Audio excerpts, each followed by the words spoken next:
Hello everyone, Brayden here, Airless Quill 9. I'm sorry that it's been a while. Unfortunately, a couple things happened that prevented me from doing some videos. I got sick and I had a horrible cough that I didn't really want to drag into these videos for you to have to listen to, so I had to put that off. And then unfortunately, I didn't really feel like recording anything for at least a week, so that's why you guys haven't seen anything from my channel in a little bit of time, so I apologize for all that. But I did want to make sure to do this video for you guys because this is a topic that I am really interested in coming soon. As we know, the 2025 Monster Manual will be releasing in February, and we have gotten some hints and some treats from Wizards of the Coast of what some of those stat blocks are going to look like. These revised stat blocks that they will be releasing to us in the upcoming Monster Manual. So I really wanted to take a look at these stat blocks and go over them with you guys, and I really wanted to take a nice deep look at the updated monster stat blocks that we're going to get in this revised edition of Dungeons and Dragons 5th edition. So yeah, I do want to say just quickly that the stat blocks that I am showing are not finalized. So there may be some changes to these stat blocks whenever they do officially release next year. But I did want to look at the ones that we have. I doubt there will be that many changes to them. So we're just going to give a quick look-see. And I got 24 revised monster stat blocks to show all you guys. So let's get to it. So first we are going to take a look at the Berserker. Now there are only a few noticeable changes here other than the formatting of these stat blocks. Interestingly, stat blocks now, well, some of them will say that the creature can be medium or small, as you can see here by the new Berserker. But being small does not change the amount of hit points it has, interestingly. So, yeah, that's a neat little change there. Other than that, there's not too many changes to the stat block, other than some pretty interesting ones. Of course, we do have a new line associated with gear. This is for people who like to loot creatures. This is a handy reminder of what you can find on this creature to scavenge. So, of course, the Berserker here has a great axe and hide armor to loot if your players are so inclined. And then we can also see that languages has been cleared up here. They've just decided to go with common instead of any one language, which is usually common, which honestly makes a whole lot of sense. Now, the most interesting change to this stat block in particular is that they have removed the reckless trait. And the reason they've done this is because the Great Axe action now says that we roll the melee attack roll with advantage if the target doesn't have all of its hit points. Now, this is actually a really potent change because no longer does this make it to where the players will have advantage on attacks against the Berserker should they choose to have advantage on their attacks, which is what the Reckless trait did.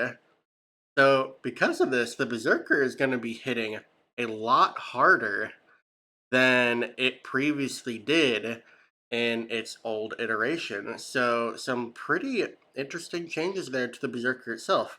I have play tested this Berserker, and I do have to say it does pack a little bit more of a punch, not just because the players aren't able to capitalize on that reckless trait. They are just really heavy hitters, which is really interesting. So yeah, there's the Berserker stat block. Next on our list, we have the Blink Dog. So there aren't too many changes here, but there are some very interesting changes that really help with the, well, just really help with running this particular creature. So interestingly, it looks like they've reduced the hit points from 22 to 16. It looks like it was a little bit beefier than they intended for a CR 1/4. So they have reduced that. Also, interestingly, they have removed keen hearing and smell from the trait section. What they've done instead is they have increased the perception skill of the Blink Dog from +3 to +5. This, of course, also increases passive perception accordingly. So they don't have advantage when using their hearing or smell, but they do have a larger bonus for perception checks. So I think that will average itself out. What they've also done here is for the bite attack, they have reduced the damage die from a d6 to a d4, but the bite attack now uses dexterity instead of strength for its calculations. So the bonus to hit has actually gone from a +3 to a +5, and the damage, even though it's a smaller die, is now 1d4 plus 3 instead of 1d6 plus 1. So the average damage has actually gone up by 1 for the bite attack, which is pretty interesting. And then the coolest change, in my opinion, on this particular stat block is that the teleport has been switched to a bonus action. It still does the exact same thing. They have reduced the amount of wording in the block here, but it still recharges on a 4 to 6, and it still allows the Blink Dog to teleport 40 feet. So yeah, this Blink Dog works exactly as it did in the old version, but it's able to do it just slightly better. And honestly, I kind of like the changes here. Next on our list, we're going to see the Bugbear has seen some pretty interesting changes. Most notably, it is now called the Bugbear Warrior, and it is now a Fae instead of a humanoid, which is pretty interesting. There are also quite a few other changes, so we will go through this in a little bit of depth. So the armor class has been reduced from a 16 to a 14.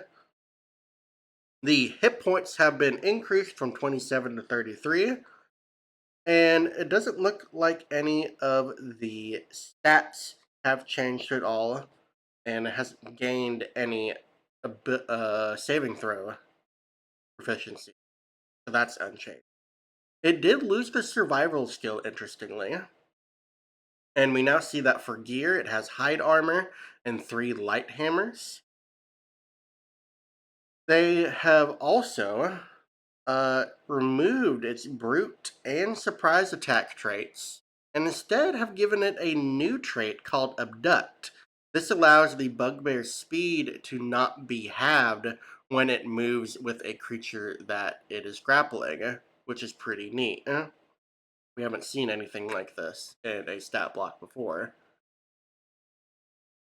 Now, the actions have also been completely changed here, so we no longer have a Morning Star or a Javelin. What we have instead is an unarmed strike and a light hammer attack. So the unarmed strike is +4 to hit, has a reach of 10 feet, which does factor in those long limbs that a bugbear has, which is pretty great. And it deals 1d8 plus 2 bludgeoning damage. And it also has the additional feature of if the target is medium or smaller, it gains the grappled condition. And of course, until the grapple ends, the bugbear can't make an unarmed attack against another target. But this is really interesting because the light hammer seems to capitalize on this unarmed strike. So the light hammer is a melee or ranged attack roll because, of course, you can throw it. And as the stat block shows, you do have 3 light hammers that you could use as thrown attacks, but then you would be out of them. So take that in mind when you're wanting to throw light hammers as a Bugbear Warrior. The light hammer does have a +4 to hit, but you do make the attack with advantage if the target is grappled by the bugbear. So they can capitalize on hitting with an unarmed strike on their first turn and grappling a creature, and then they can follow up with light hammer attacks against that grappled creature to gain the most advantage out, well, to gain the advantage from that attack, which is pretty cool. Of course, the reach is 10 feet and the range is 20-60 feet if you were to make that range attack. And then the damage for this light hammer is 3d4 plus 2. So that's quite an increase over what the base damage is supposed to be for a light hammer. But there is a significant amount of damage here, which is pretty great. This does feel like it's packing a punch, especially since this is supposed to be a challenge rating 1. So, yeah, besides the name change and pretty much an entire mechanical change to the stat block, yeah, this is a very interesting redesign for the Bugbear. So, yeah, pretty interesting stuff here. Next, we're going to take a look at another warrior, and this is the Bullywug Warrior. So, there are some changes here to mention. Notably, the speed has been increased from 20 feet to 30 feet, though does seem to be a reason for this, as we will discuss. The Bullywug Warrior's dexterity score has increased to 14 from 12, which is significant. And as a result, their stealth skill has increased by 1, and some other traits have increased. Well, because of that. Notably, their armor class has not changed with that addition. And it does not seem to indicate in the stat block that they are carrying a shield, so I have to assume that they are just wearing some type of armor that is not lootable with that AC that they are given. For traits, all they have now are the amphibious and the speak with frogs and toads traits. They have removed the swamp camouflage and standing leap, though standing leap has been repurposed into the stat block in a different way, as we will discuss in a second. And then the actions have been changed completely. So the Bullywug Warrior has lost its multi-attack, which probably makes sense because this is a CR1 quarter creature, and a multi-attack is quite potent on a creature of that CR. They removed that. However, the new attack that they have, the Insectile Rapier, has a +4 to hit, a reach of 5 feet, deals 1d8 plus 2 piercing damage and 1d4 poison damage. So this is a pretty potent rapier that they are attacking with. So yeah, that's probably a good trade-off because that damage is still going to be just as much as their multi-attack would have dealt. They just now only make a single attack.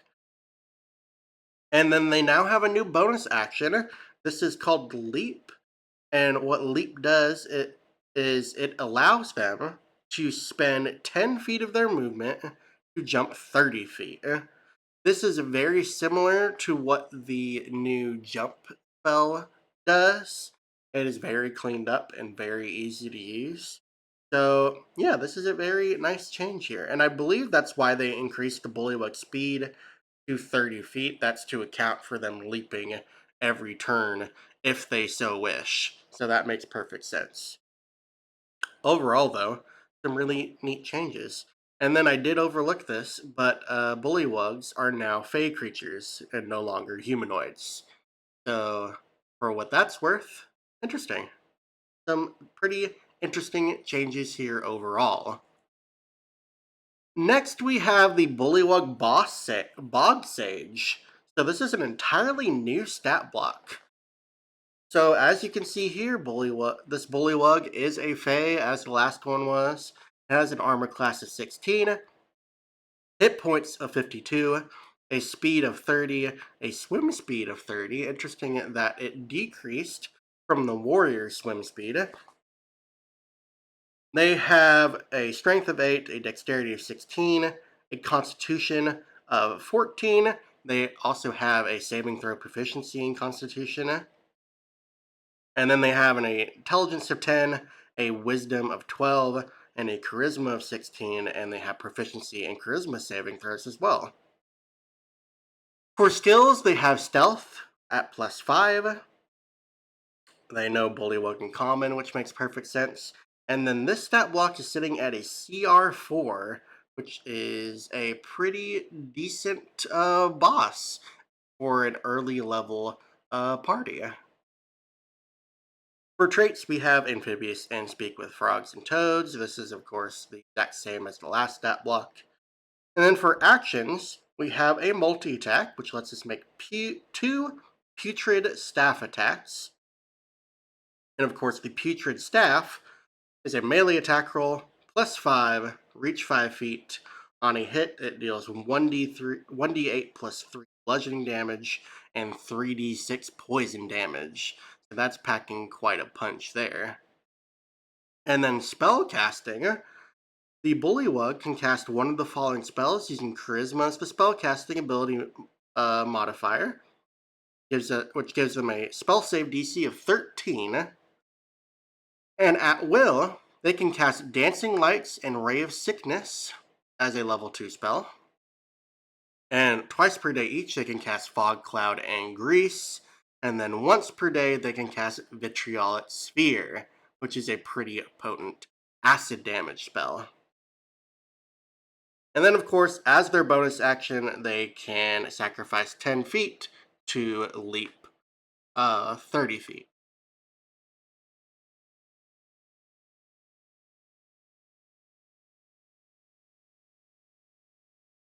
Alrighty, so that is the Bullywug Bog Sage.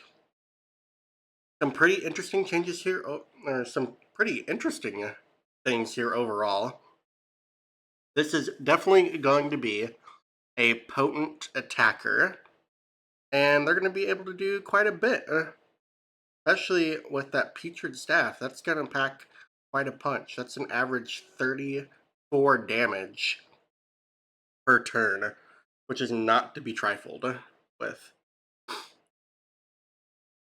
Next, we're going to see a pretty interesting change here, and that's to the Cultist stat block.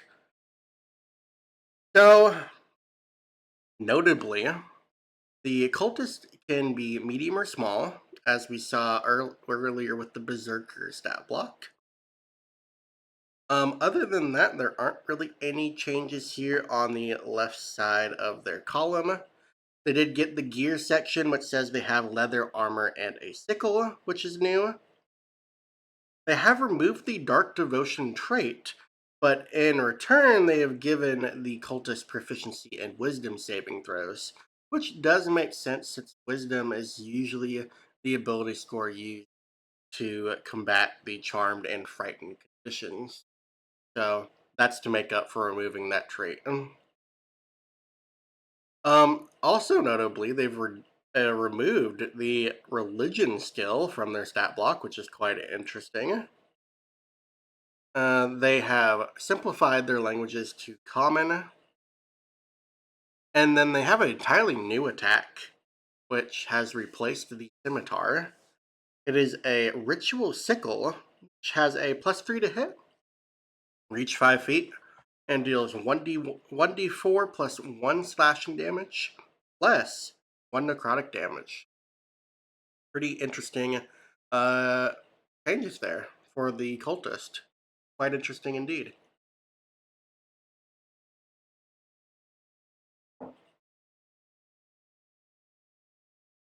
Right after this, let's go ahead and talk about the Cult Fanatic, since it is in the same vein as the cultist.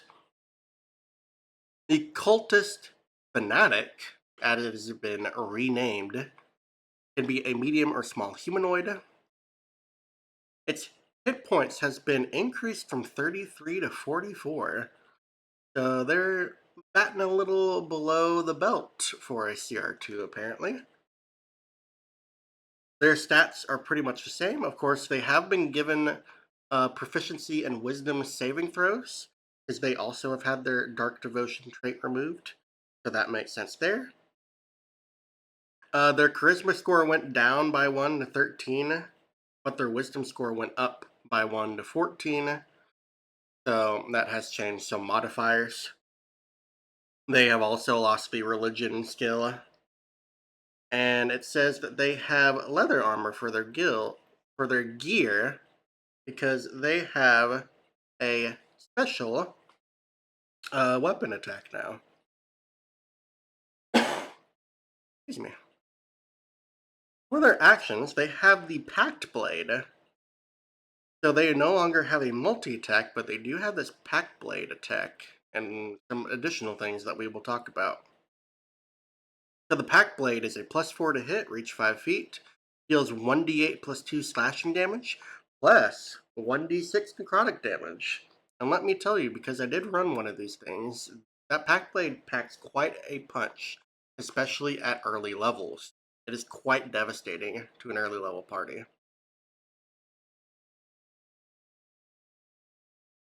For spellcasting, because the Cultist Fanatic does have spellcasting, which uses their wisdom, which is why that was probably increased in favor of charisma.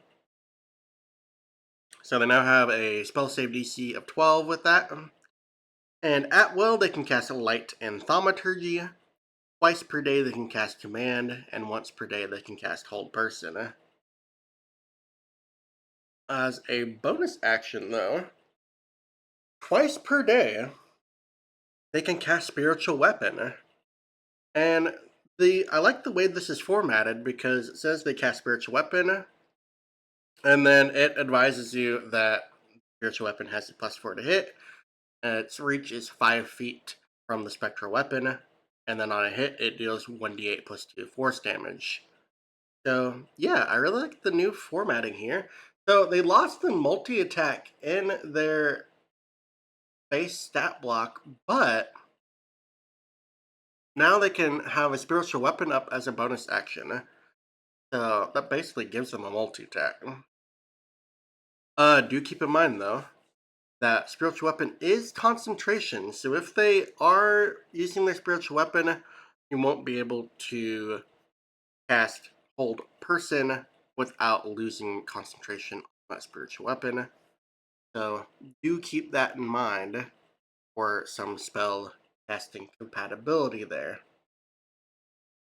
But overall, this Cultist Fanatic is going to be hitting quite hard because of that Pact Blade and that spiritual weapon. They're quite devastating here. Now, as a potent CR2 monster. Now, the Fire Elemental has seen some really interesting changes here. So, right off the bat, their hit points have been slightly reduced from 102 to 93. They haven't really seen any changes here on the left side column, but for damage resistances, they now have resistance to bludgeoning, piercing, and slashing from all types of attacks, not just non-magical attacks, so that is quite potent there.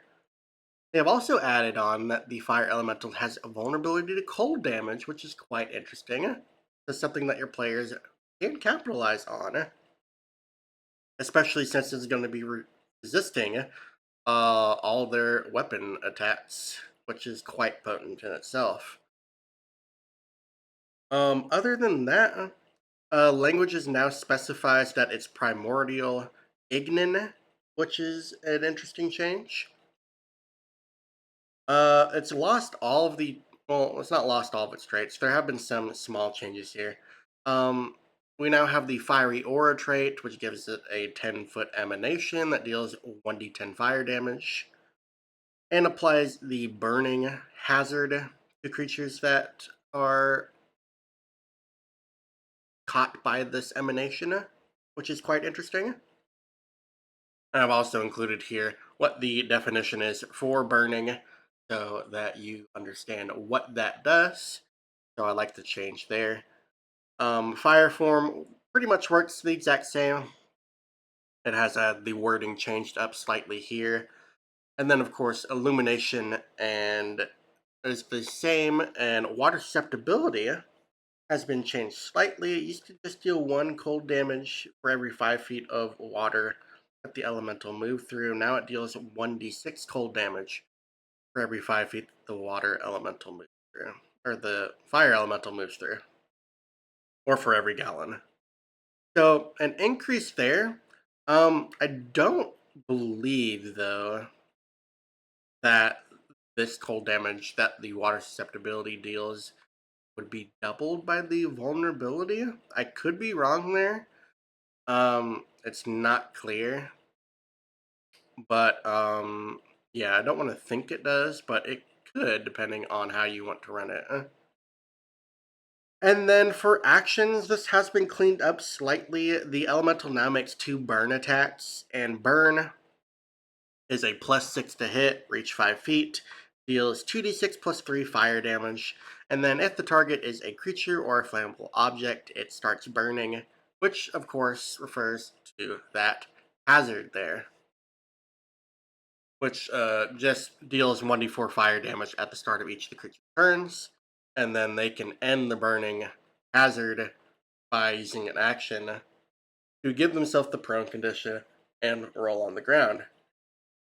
So, yeah, Fire Elemental seems to be quite potent now. It has a significantly increased resistances, even though they added that vulnerability to cold damage, which I quite like because that is thematic. But overall here, I really like the changes here to the Fire Elemental that I am seeing. I like how this works quite a bit. The Grey Ooze has some small changes, quite notably. Um, well, there's not really anything of note on the left side of the column here, but they have lost their, or they have removed the corrode metal and false appearance traits, and have instead added in this corrosive form trait, which deals 1d8 acid damage to any creature that hits the with a melee attack roll. And let me say, this does come up quite a bit because of that. It also allows the ooze to eat through 2-inch thick non-magical wood or metal in 1 round. I haven't used this, but I imagine this could be useful if the gray ooze wants to try to get away from a certain scenario, but I haven't seen how that really works in combat just yet. And then the pseudopod is slightly different. Still has the same plus to hit and reach. Still deals 2d6 plus 1 damage. Well, actually, no, that is changed because it deals 2d6 plus 1 acid damage instead of the bludgeoning and the acid damage. That's been cleared up there. And then, of course, the pseudopod does reduce any non-magical armor worn by the target and gives it a -1 penalty to its armor class. But it does add in here that a creature can use the Utilize action and Tinker's Tools to repair the damage or the penalty to AC from the pseudopod. So that's quite interesting there. I like that change quite a bit. So yeah, some interesting changes here. Excuse me.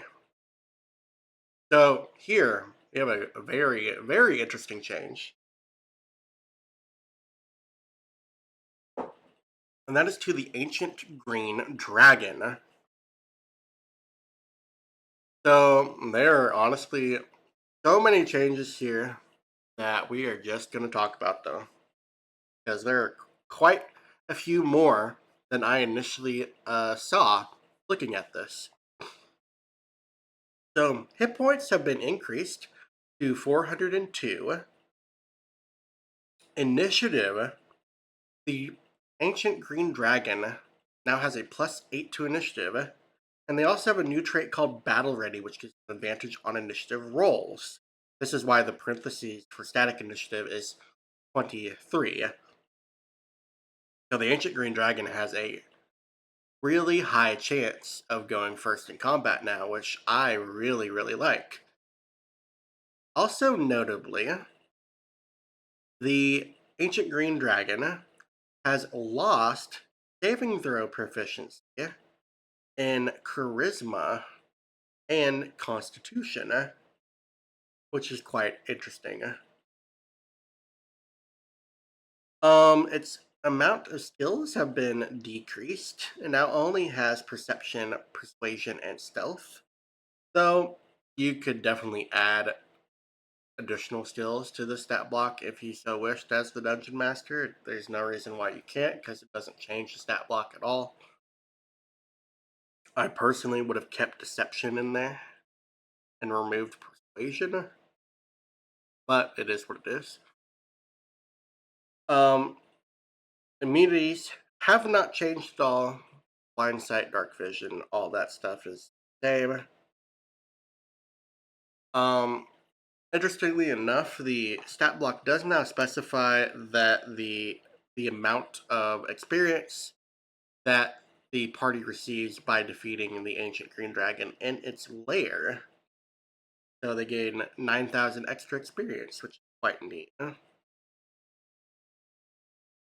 And then the only other change that I can think to really discuss in the traits section is that legendary resistances have been increased to 4 per day, but they could potentially be 5 per day if the Ancient Green Dragon is encountered in its lair, which is quite interesting. For actions, the multi-attack has been changed significantly. The Ancient Green Dragon now makes 3 rend attacks, and it can replace any of these attacks with a use of spellcasting. At least it can cast an at-will spell when it does this, so that's quite interesting there. And then this new rend attack has replaced the bite, claw, and tail attacks. So the rend attack is a +15 to hit, reach 15 feet. It deals 2d8 plus 8 piercing damage and 3d6 poison damage. So doing quite a bit there with that rend attack, which is quite nice. The Ancient Green Dragon now has a spellcasting action, which is quite interesting, and I like that quite a bit. It can cast the following spells, requiring no material components, and using Charisma as the spellcasting ability. Its spell save DC is 21. At will, it can cast Charm Monster as a level 5 spell, Detect Magic and Dissonant Whispers as a level 4 spell. Twice per day each, it can cast Cloud Kill at level 8 and Gaius. And then once per day each, it can cast Modify Memory and Polymorph. So some really unique spell casting choices here. And I like these quite a bit actually. Some pretty potent spells. And then its Poison Breath has had its formatting changed quite a bit, and it's a lot easier to use here. So it's a Constitution saving throw, DC 22, each creature in a 90-foot cone. On a failure, they take 22d6 poison damage, and on a success they take half damage. So yeah, really easy to read there. I do like the formatting change on that. And then really the most unique change to these stat blocks now is that it no longer has any legendary actions. It now has reactions, and it can take 3 reactions per round, but only 1 per turn. But if the dragon is in its lair, it gains an additional reaction. So it could potentially have 4 reactions per turn, which is crazy. Think about. And then it has 3 entirely new reactions, so let's look at them real quick. Charming Presence has a trigger, which is another creature the dragon can see ends its turn. And then in response, the dragon casts Charm Monster at level 5. Corrosive Miasma, its trigger is the dragon uses its legendary resistance trait, or it is hit by a ranged attack.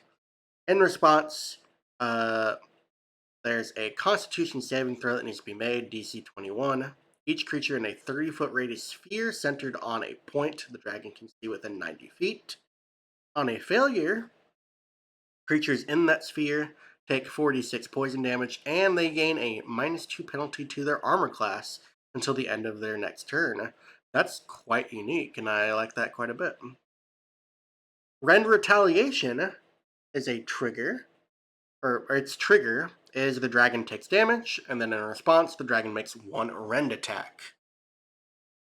Now, there are some interesting things that I can think about that could reduce the effectiveness of this stat block, and that is if the player casts a spell on the dragon that somehow takes away its reactions. However, that should be quite unlikely considering the bonuses that the Ancient Green Dragon has to saving throws, particularly the amount of legendary resistances it has. So it should be able to benefit from these reactions quite a bit. Though it potentially does have their potential, especially depending on how long the combat drags out, that it could run out of those legendary resistances and then have the potential to lose out on those reactions. But should be able to do quite a bit before that happens, especially considering it could have up to 4 of them. So yeah, some pretty interesting changes here to the Ancient Green Dragon. It does seem here that the average damage is increased. I mean, the poison breath damage didn't change at all, but the multi-attack damage does appear to have increased significantly, at least in some ways. I could be wrong there. But also the addition of being able to use the spell casting as part of a multi-attack, that can be quite potent in itself. Especially if you get the charm monster off and are able to charm uh, player characters to have them attack their party members. So this could be quite potent. I would have to run a test combat to see how effective this would be. But it does seem to be quite interesting, especially the increased initiative. I really like that change. So, the Incubus has also seen some quite interesting changes here.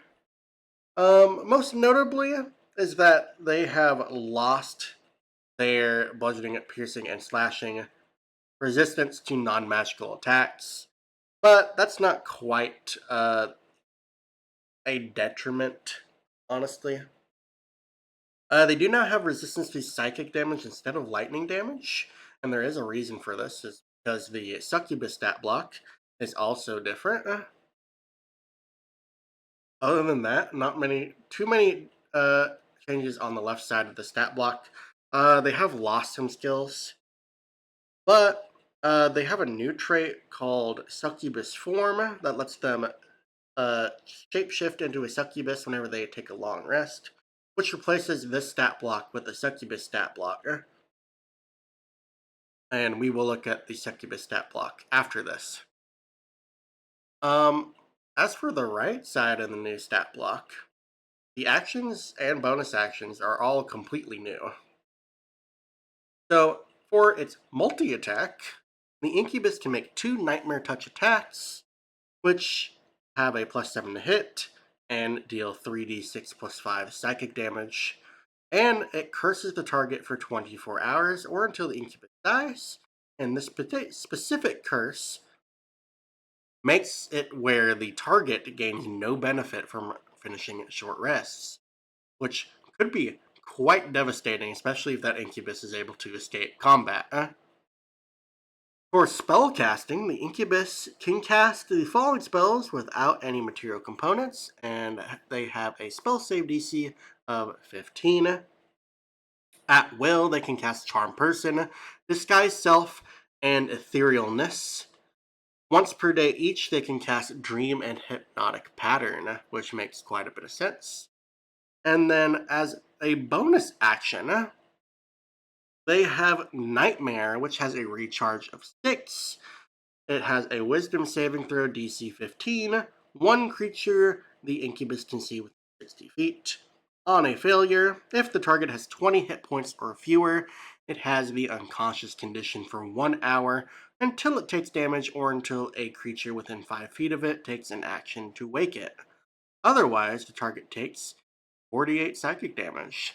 So, yeah, um even if the first part of that uh bonus action isn't met, it deals some decent damage, psychic damage as a bonus action, which is quite unique. So yeah, as you can see here, the Incubus stat block is very different from its old counterpart. And then we may as well look at the Succubus, even though it's not in the alphabetical order that I have had, because it does directly correlate to the Incubus stat block. Most notably here, we may as well mention it. First off, that the Succubus now has a trait called Incubus Form that lets it shapeshift into an Incubus when it finishes in long rest, and it replaces this stat block with the Incubus stat block. So they both can do the same thing there. They can swap themselves out. And it does give them some significant changes to their stat block in general. As we can see here, the damage resistances are the same as the Incubuses. I believe their skills are still the same there. And then the ability scores don't change at all. Keep that in mind. But really the most interesting changes here are to their actions and bonus actions. I'll go ahead and just talk about the bonus action because it's quite simple. The bonus action lets them shapeshift to resemble a medium or small humanoid, or they can shapeshift back into their true form, which is their Succubus form. They now have a new multi-attack, which lets them make 2 Fiendish Touch attacks, and they can use spellcasting to cast Dominate Person, which is quite potent.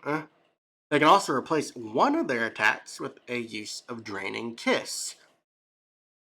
So the Fiendish Touch attack has a +5 to hit and deals 1d6 plus 3 psychic damage. Draining Kiss is a Constitution saving throw, DC 15. It targets one creature charmed by the Succubus within 5 feet. On a failure, the target takes 3d8 psychic damage. On a success, it takes half damage. And then on a failure or success, the target's hit point maximum is reduced by an amount equal to the damage taken. That's quite potent there. And then for spell casting, it says the Succubus casts one of the following spells requiring no material components and using Charisma as the spellcasting ability, spell save DC 18. At will, they can cast Dominate Person as a level 8 spell. The only significant thing about it being at level 8 is that it has an extended duration from the base version of the spell. And do keep in mind that the version that the Succubus casts in its multi-attack is this level 8 version, since that is the one it has at will. And then once per day, the Succubus can cast Hypnotic Pattern, which is a pretty great spell to have in its repertoire. But yeah, overall, some pretty interesting changes to the Succubus stat block here. I have used this in action, and it does feel like it's definitely a lot easier to use. It feels like it's a lot more potent, and I actually feel like you're getting some unique usage out of the stat block. It does make it a tiny bit scary considering it can cast that Dominate Person every turn. So, yeah, I quite like the changes to the Succubus and Incubus stat blocks in general.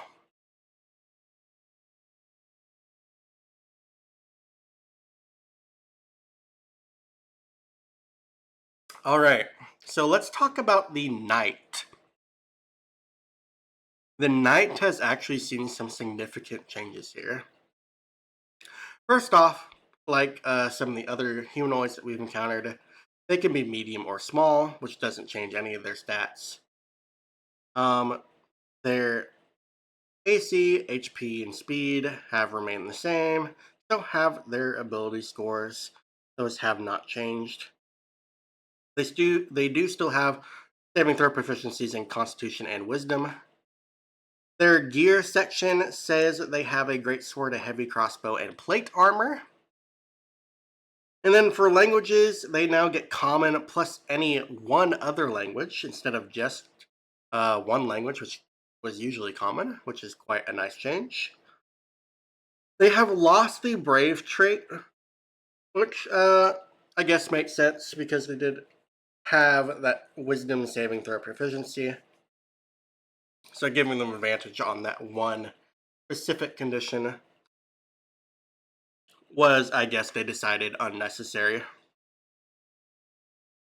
And then for actions, the knight can now make 2 attacks for its multi-attack, and it can be with its great sword or heavy crossbow in any combination. Used to just be 2 melee attacks, so now it can really capitalize on making sure that it makes 2 attacks per turn. Um, it has lost its leadership action, which is okay because I don't think anyone ever used it.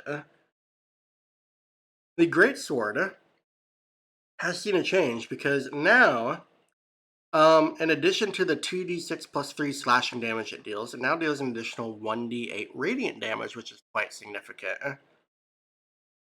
And then the heavy crossbow has seen a massive increase in damage potential, and now deals 2d10 piercing damage plus 1d8 radiant damage.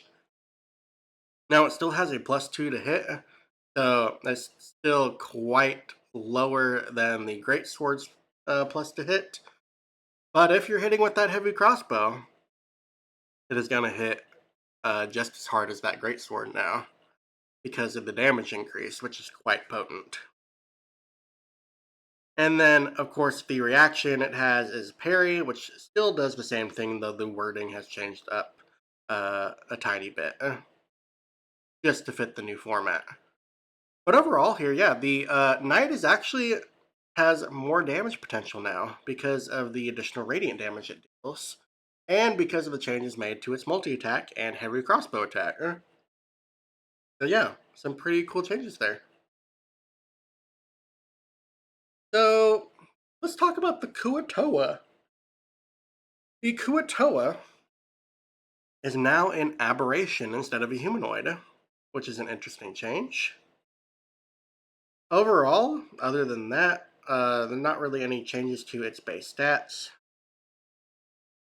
It has lost its slippery trait, but that has now become a special reaction that it does. Sunlight sensitivity, otherworldly perception, and amphibious pretty much work exactly the same, though their wording has been updated slightly. Actions now, they have a strange spear, which has a plus 3 to hit and deals 1d8 plus 1 piercing damage. Which I like, there's a unique spear attack now, which is quite fun. And then also as an action, they have Sticky Net, which is a dexterity saving throw, DC 10. Targets one large or smaller creature, the Kuo-toa Can see within 15 feet. On a failure, the target has the restrained condition until the net is destroyed. So, yeah, interesting change there. The sticky net does work pretty closely to how the net now functions in the player's handbook. So that is a significant change there. But a good change. And then for reactions, the Kuo-toa now has 2 unique reactions. Slippery has a trigger to where the Kuo-toa has the grappled condition at the end of a creature's turn, and then in response they can just end the grappled condition, which is pretty cool. And then Sticky Shield, the trigger is a creature misses the Kuo-toa with a melee attack using a weapon. In response, the creature has to make a DC 11 strength saving throw. On a failure, its weapon that it used to make the attack becomes stuck to the Kuo-toa's shield, and if the target can't or won't let go of the weapon, the target has the grappled condition while the weapon is stuck. And then, of course, they can try to remove the weapon if they so wish. But yeah, overall, some really interesting changes to the design of the Kuo-toa here. I don't know how many of these are going to pass over because this was a early leak uh, from Wizards of the Coast. So we'll see what changes are made here. But yeah, some interesting changes to the Kuo-toa, as far as we know. The Mage. Okay, so this is a really significant change here. That's going to be quite interesting to discuss. So, most notably, right off the bat, is for hit points, the Mage now has 81 hit points. It used to have 40, so it has double the amount of hit points that it did. Which is, it has double the amount of hit dice, too. So that's a pretty significant change there. The armor class has been given a static 15, and that is because of mage armor. So it's just assumed that the mage has mage armor up when they enter combat, which is pretty great. The mage can be medium or smaller, or medium or small. They still retain their same ability scores, saving throws, and skills. The languages they have are common in any 3 languages instead of any 4 languages, which makes sense. And the mage now has a new multi-attack that lets them make 3 arcane burst attacks. Arcane burst is melee or ranged, has a +6 to hit, and deals 3d10 force damage, so that packs quite a punch. And then for spellcasting, the mage can cast Detect Magic, Light, Mage Armor, Mage Hand, and Prestidigitation at will. Twice per day each, it can cast Fireball, Fly, and Suggestion. And then once per day, it can cast Cone of Cold. And then as reactions, once per day, it can cast Counterspell, and twice per day, it can cast Shield. So I really like the new formatting of this mage stat block. It is quite cleaned up. I also really like the increase in damage potential due to the Arcane Burst multi-attack, and the increased hit points are quite welcome as well. Now, some people may be sad that they've lost some of the spells that they were able to cast, but I think overall they made it out pretty pretty well, considering the changes made to the stat block. It is definitely more potent than the 2014 counterpart of the stat block. So do keep that in mind. And yeah, I really enjoy the changes here. Some pretty cool ones. The Ogre hasn't really seen that many changes here. Most notably, or at least the ones that we should mention, are the hit points increased from 59 to 68. But other than that, there's not really a change here. And they've added in the gear section, which gives them a great club and 3 javelins. The pirate is an entirely new stat block. Medium or small humanoid, AC 14, HP 25, or 27, sorry, and speed 30 feet. The pirate also has an initiative bonus of +5. That means it's adding its proficiency bonus to its initiative, which is pretty interesting. Excuse me. It has proficiency in dexterity and charisma saving throws based on its ability scores. It has 6 daggers and leather armor in its gear section, and it knows common and any one other language. And it is sitting at a CR1, which is why I couldn't find anything reflexive of this. There are 3 pirate stat blocks in Ghosts of Saltmarsh, but I took a look at them and they really have no similarities at all to this pirate stat block, so this is pretty much completely new. For actions, the pirate has a multi-attack that lets it make 2 dagger attacks, and it can replace one of these attacks with the use of Enthralling Panache. The dagger is a +5 to hit. It deals 1d4 +3 piercing damage. And then Enthralling Panache is a Wisdom saving throw DC 12. It targets one creature the pirate can see within 30 feet. And on a failure, the target has the charm condition until the start of the pirate's next turn. So pretty interesting there. The Pirate Captain is essentially a new stat block. There is a Pirate Captain stat block in Ghost of Saltmarsh, but it is a CR2. And other than the name, there are 0 similarities between the two, which is why I haven't shared it here. So the Pirate Captain is a medium or small humanoid, AC 17, +7 initiative, HP 78, speed 30. It has proficiency in dexterity, strength, wisdom, and charisma saving throws, which is quite significant. For gear, it has a pistol and a rapier. I assume they're also wearing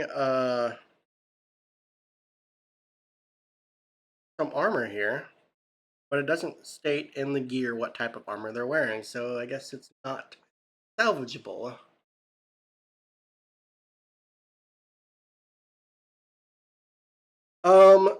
But the languages they know are common plus any one other language. They are, as I stated before, CR6. And then for their multi-attack, they can make 3 attacks using rapier or pistol in any combination. Rapier is +7 to hit, deals 2d8 +4 piercing damage, so quite a hefty rapier.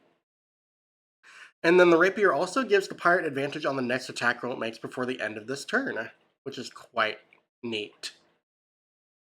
The pistol is a +7 to hit and deals 2d10 +4 piercing damage. That also packs quite a punch. As a bonus action, the pirate captain can use Captain's Charm, which is a wisdom saving throw, DC 14. Targets one creature the pirate can see within 30 feet. And then on a failure, the target has the charm condition until the start of the pirate's next turn. As a reaction, the pirate captain can use Riposte. The trigger is the pirate is hit by a melee attack roll while holding a weapon. In response, it adds 3 to its AC against that attack, potentially causing the attack to miss. And then if the attack misses, the pirate can make 1 rapier attack against the triggering creature. That is quite a cool, potent reaction, and I like that quite a bit. Yeah, overall, the pirate stat block, or the pirate captain stat block, and the pirate stat block are both really interesting, and they're doing quite a bit for me. I really like the design of them. They seem to be quite powerful. Now, the skeleton is present in the 2024 Player's Handbook. So I'm not really going to go over any of the changes to the skeleton, so there really aren't really any to mention here. other than for formatting changes and the gear section. But we are supposed to be getting a flaming skeleton stat block. Now I do want to talk about this stat block in particular, because there wasn't really anything to compare it to. So the flaming skeleton has an AC of 15, 65 hit points. It retains the vulnerability to bludgeoning damage. It has immunity to fire, poison, exhaustion, and poisoned. It has dark vision 60 feet, same languages as the skeleton, and then its CR is 3. For traits, it has Death Burst, which is a dexterity saving throw, DC 13. Each creature in a 10-foot emanation originating from the skeleton when it dies.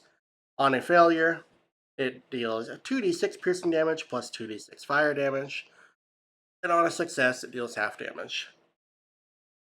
It also has the Illumination trait, which lets the skeleton shed bright light at a 15-foot radius and dim light for an additional 15 feet. For actions, it has a multi-attack that lets it make 2 attacks using Flame, Scepter, or Hurl Flame in any combination. Flame Scepter is a melee attack roll plus 5 to hit. It deals 1d6 plus 2 bludgeoning damage plus 1d6 fire damage.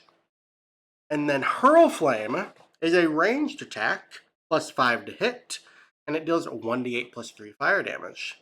So yeah, we're getting a new flaming skeleton stat block, which is pretty cool. The Minotaur skeleton has seen some significant changes here. Notably, right off the bat, is that its hit points have been reduced to 45. Other than that, the only other changes are that it lost the charge trait, but that has been reworked into the gore action that it now has. It has also lost its Great Axe action, and that has been replaced by the Slam action. So let's talk about Slam first, because Slam is just a melee attack roll plus 6 to hit. It deals 2d8 plus 4 bludgeoning damage. And then the Gore is a melee attack roll plus 6 to hit, deals 2d6 plus 4 piercing damage. If the skeleton moved at least 20 feet straight towards the target immediately before the hit, the target takes an extra 2d8 piercing damage, and it has the prone condition if it is large or smaller. So as we can see here, quite some significant formatting changes to the Minotaur skeleton. It does still pretty much do the exact same thing, however, they no longer have a Great Axe attack, they now just punch people with their skeletal fists. And I honestly kind of like that change. I feel like it's kind of fun. But that is about it for the Minotaur skeleton. The Warhorse skeleton, similarly, is pretty much unchanged. The only noticeable thing to mention here is that the Hooves attack has seen a change. It's a plus 6 to hit. It deals 1d6 plus 4 bludgeoning damage. So decreased damage. And if the target is a large or smaller creature and the skeleton has moved at least 20 feet straight towards the target immediately before the hit, the target has the prone condition. So yeah, pretty interesting change there to the Hooves attack. Excuse me. I feel like my voice is starting to go away.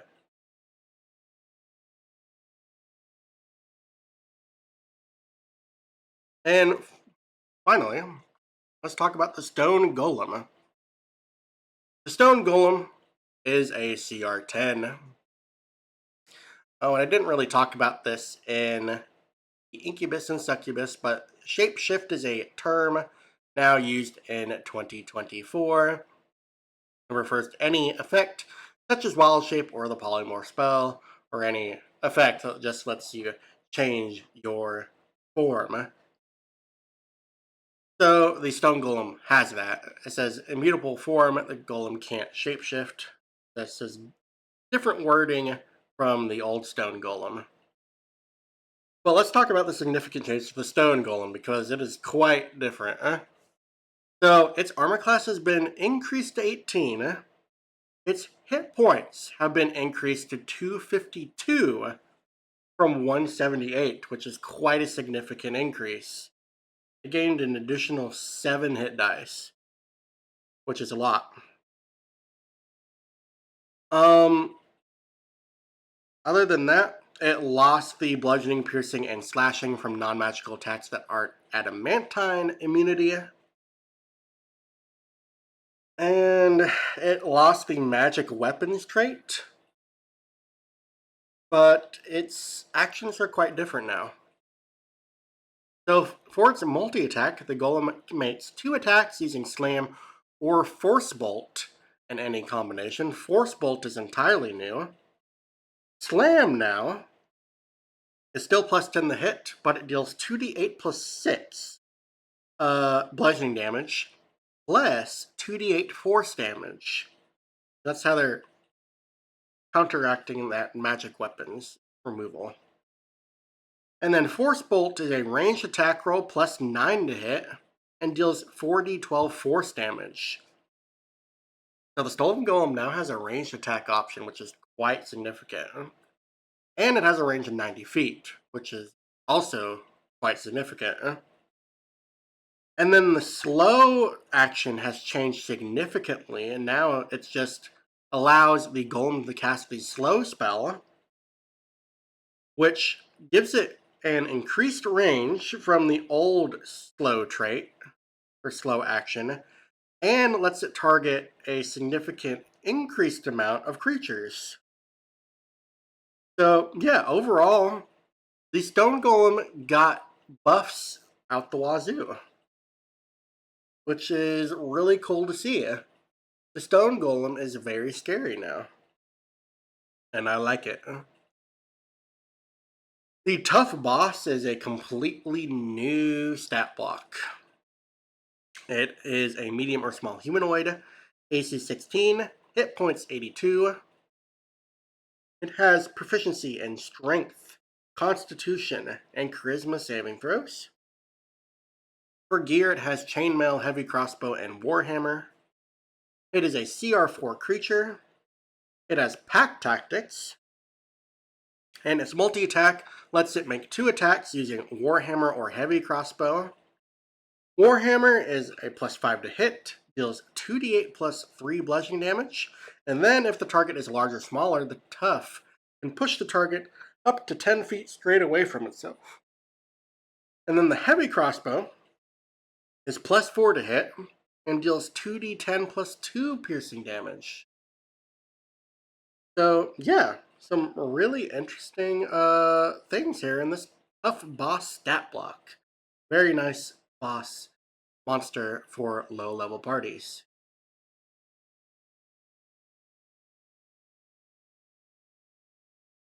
The Worg. I believe this is the last stat block, yes. The Worg has seen some small changes, but they are pretty significant, so let's talk about them. So the Worg is now a fey creature instead of a monstrosity, which is quite unique. Though it does make sense since they are usually paired with goblins. Excuse me. Other than that, there aren't really any changes here other than the fact that they have lost their keen hearing and smell. And their bite attack now deals 2d6 plus 3 pierce, or now deals 1d8 plus 3 piercing damage. It used to deal 2d6 plus 3. And then the bite also lets the next attack roll made against the target before the start of the ward's next turn have advantage. So that is actually pretty great there. This makes it a really potent combination with other creatures. Specifically, they're going to make this is going to be a really good pairing with other goblinoids because of the way that that bite functions. But yeah, other than that, there isn't really anything else to the stat block. It has seen a significant mechanical change, but yeah, it's still doing pretty much the exact same thing, other than its average damage being reduced slightly. But then the additional part of that bite is quite potent, especially when the Worg has allies. But yeah, that is all 24 monsters that we have had a look at. Um, yeah, overall, some pretty interesting changes here. The ones that I really want to give some focus on is that it appears, for the most part, abilities that add a condition on these monster stat blocks mostly do so without any sort of saving throw. And I feel like that is quite significant because it is really going to force players to think outside the box during combat and adjust to the flow of combat because of those conditions being thrown around the battlefield so often. Also, it appears that higher CR monsters are going to be hitting harder and they're going to have more hit points, which is also a nice change that I like to see. So yeah, in 2024, players have become more powerful, but it also appears that monsters have also become more powerful to combat those changes, which I greatly appreciate. I really hope that there are rules for creating your own monsters in the monster manual, since it appears that they cut that out of the Dungeon Master's Guide, unfortunately. All they really have now is rules for modifying stat blocks, which is a little bit of a letdown in my opinion. But yeah, I hope you all are really interested in these changes as much as I am. Let me know what changes you like the most. Let me know what new stat blocks that I've showed that you really like. I think the pirates are a big standout. And yeah, just let me know your thoughts. And if you would like, let me know what you want my next video to be. I am down for taking suggestions from my audience. So yeah, I really hope you enjoyed this video. Thank you all for watching. If you have not yet, please like the video and subscribe to my channel if you want to see more content from me. And I will catch you all in the next one. See you guys. Thank you so much. Bye.